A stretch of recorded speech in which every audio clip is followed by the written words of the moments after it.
সত্য ধারণা বা কিছু ভুল কাজ, সেই ভুল কাজগুলো আশুরাকে কেন্দ্র করে আশা করছি আমরা করব না।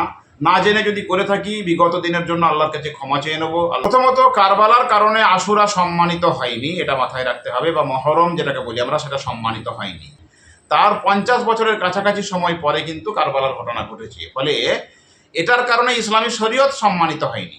আসসালামু আলাইকুম সুপ্রিয় দর্শক এবং শ্রোতা মণ্ডলী।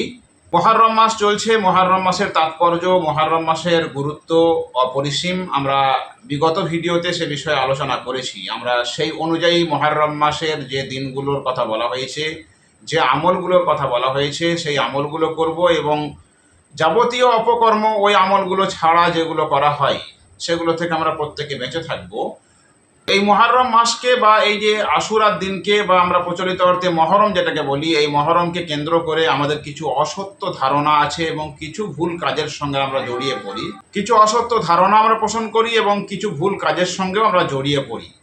তো সেই জায়গা থেকে আমাদের বেরিয়ে আসতে হবে। বেরিয়ে আসতে গেলে সেই কাজগুলো বা সেই ধারণাগুলো সম্বন্ধে আমাদের সম্যক ধারণা থাকতে হবে। সেই কাজগুলো বা সেই ধারণাগুলো কি, আমরা সংক্ষেপে এই মুহূর্তে আলোচনা করব।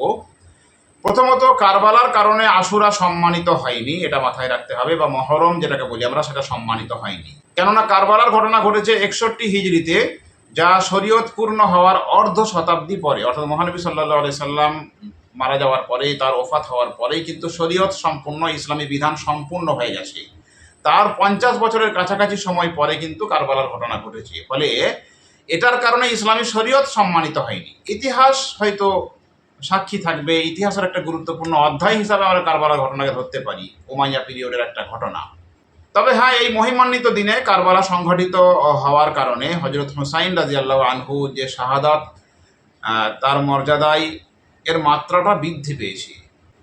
দ্বিতীয়ত, এই দিনে আদমের তওবা কবুল হওয়ার একটা প্রচলিত ধারণা আছে, বা আমরা অনেকে বর্ণনা করে থাকি। ইব্রাহিম আলাইহিস সালামের অগ্নিকুণ্ড থেকে মুক্তি লাভ, নূহ আলাইহিস সালামের নৌকো জুদি পাহাড়ে গিয়ে স্থির হওয়া, ইউসুফ আলাইহিস সালামের কারাগার থেকে মুক্তি পাওয়া ইত্যাদির ঘটনা আমরা অনেকে বর্ণনা করি, বা অনেক বর্ণনা থেকে আমরা শুনে থাকি। তো উলামায়ে কেরাম বলছেন যে এই ঘটনাগুলো বিশুদ্ধ সূত্র থেকে কিন্তু প্রমাণিত নয়। অতএব এগুলো থেকে আমাদের বাঁচতে হবে, এগুলোর বর্ণনা থেকে বাঁচতে হবে, বা এগুলো হয়েছে এরকম বিশ্বাস থেকেও আমাদের সরে আসতে হবে। আর একটা ধারণা আছে যে ফেরাউনকে নীল নদে ডুবিয়ে মারা হয়েছিল, এই ধারণা প্রচলিত আছে। কিন্তু আসলে নীল নদ নয়, ফেরাউন ডুবেছিল লোহিত সাগরে। অনেকে আবার মনে করেন যে কারবালার ঘটনার কারণে মুহররম মাসে বিবাহ বা অন্যান্য কোনো শুভ কাজ এটা করা ঠিক নয়, মাসটাকে অশুভ মনে করেন অনেকে। এটাও ভুল ধারণা। ইসলামে কোনো মাস, কোনো দিন অশুভ এরকম কিছু ব্যাপার নয়।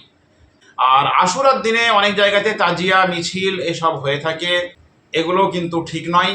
এগুলো পরবর্তী ক্ষেত্রে প্রচলিত হয়েছে, ভালো কাজ মনে করে করলে এগুলো বিদআত হবে। বুকে পিঠে আঘাত করা, শরীরকে রক্তাক্ত করা, লাঠি খেলা, মাতম করা ইত্যাদি ইত্যাদি, বাদ্যযন্ত্র বাজানো, এই ব্যাপারগুলো কিন্তু একবারেই ঠিক নয়। কারণ এগুলোর প্রচলন হয়েছে কারবালার ঘটনার পরে 300 বছর কেটে যাওয়ার পর, অর্থাৎ কারবালার ঘটনার পরে 300 বছর পেরিয়ে গেছে, তারপরে আশুরার দিন কান্নাকাটি, আহাজারি, চিৎকার, বুক চাপড়ানোর প্রথা চালু হয়েছে। 300 বছর পর্যন্ত কোনো এগুলোর অস্তিত্ব থাকেনি। সর্বপ্রথম 352 হিজরিতে মুইজুদ্দাওলা দাইলামি নামক শিয়া আশুরার দিন শুধু বাগদাদে মাতম করার জন্য হুকুম জারি করেছিলেন। তো তখন থেকেই চালু হয়ে যায় 352 হিজরি থেকে এই মাতম, এবং সেটা আস্তে আস্তে বাড়তে থাকে এবং বর্তমান পর্যায়ে এরকম অবস্থায় দাঁড়িয়েছে। তো যাই হোক, আমরা অল্প বিস্তর আলোচনা করলাম। পরবর্তী ক্ষেত্রে যদি সুযোগ হয় আমরা আশুরার বিষয়ে আরও বিস্তারিত আলোচনা করব। তো যে সমস্ত আমাদের বিষয়গুলো আলোচনা করা হলো, কিছু অসত্য ধারণা বা কিছু ভুল কাজ, সেই ভুল কাজগুলো আশুরাকে কেন্দ্র করে আশা করছি আমরা করব না। না জেনে যদি করে থাকি বিগত দিনের জন্য আল্লাহর কাছে ক্ষমা চেয়ে নেবো, আল্লাহ পাক ক্ষমা করে দেবেন।